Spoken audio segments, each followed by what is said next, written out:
আল্লাহ তাআলার কাছে লাখ লাখ শুকরিয়া।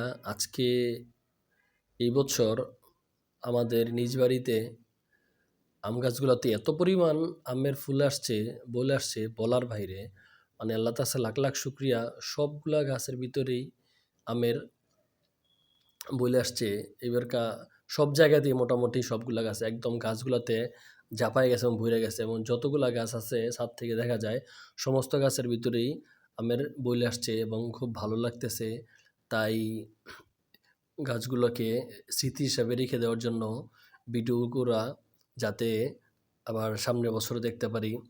ওই যে একটা গাছ আরও যে সামনের দিকে দেখতেছিলাম, এগুলো তো সবগুলোতেই ছাদ থেকে দেখা যায় এইগুলো।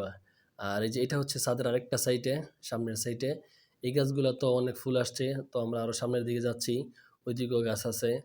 এই যে এইগুলো উপর থেকে দেওয়া অনেক পরিমাণ বলে আসছে।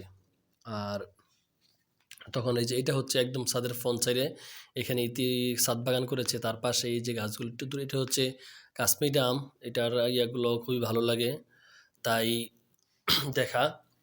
তারপর পরিচর্যা করার জন্য শুধু বল দেখলে চলবে না, এখানে এই গাছগুলোতে পানি দিতে হয়। তাই বিকেলে প্রতিদিন পানি দেওয়া হয়, গর্ত করে রাখা হয়েছে আগে। এখানে গাছের গোড়ায় পানি দিলে তাহলে এই তাদের বইলগুলোতে শক্তি পায় এবং গাছও একটু শক্তি পায়।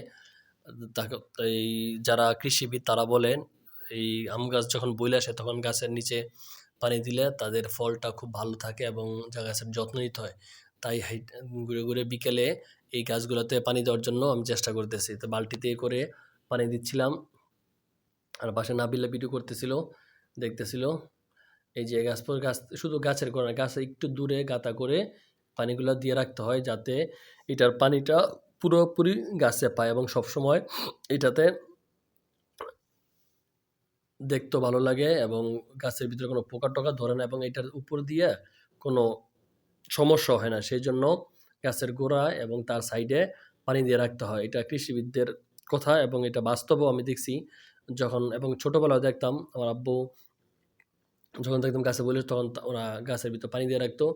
আর এখানে একটু ঢালাই করা আছে, ঢালাই করা থাকলেও একটু হালকা একটু তার ইটগুলো সরিয়ে এটার নিচে পানি দেওয়ার চেষ্টা করতেছি এবং এখানে পানি দিতেছি যাতে সবসময় পানিগুলো জমে থাকে, সেই জন্য একটু গর্ত করা।